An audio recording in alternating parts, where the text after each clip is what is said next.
中国入侵者在占领的新疆维吾尔自治区、东突厥斯坦和西藏加快了民族同化政策的步伐。在中国其他省市就读大学院校的维吾尔族、哈萨克族等少数民族学生，被所在院校汉族师生实施了全面的监控，并采取对发现问题举报者给予2000元至5000元人民币的奖励措施。对此，ATG 首席执行官阿卜杜吉利里卡尔卡西发表声明说，中国宪法有明确规定，尊重少数民族的宗教信仰和风俗习惯。可是，中国政府如今藐视自己制定的宪法章程，不管是对少数民族或是自己的本民族，都没有真正履行过法律职责。这样的残暴政府根本不配执政。中国入侵者在占领的新疆维吾尔自治区东突厥斯坦欺压、破坏、摧毁维吾尔人，加速实施民族同化政策。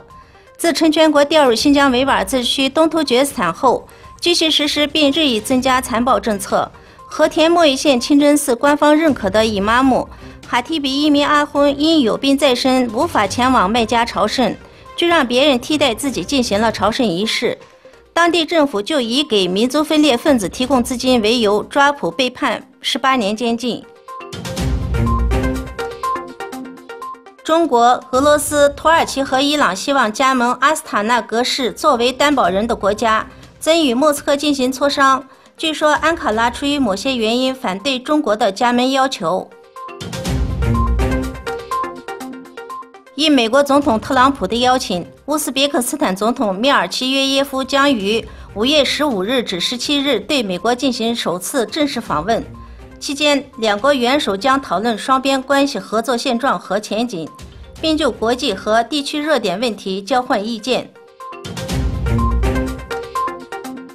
欧盟外交与安全政策高级代表穆盖里尼5月8日宣布，尽管美国总统特朗普宣布退出伊核协议，但欧盟仍决定保留2015年联合国五常加德国签署的伊核协议，并强调欧盟将为维护自身的经济利益而采取行动。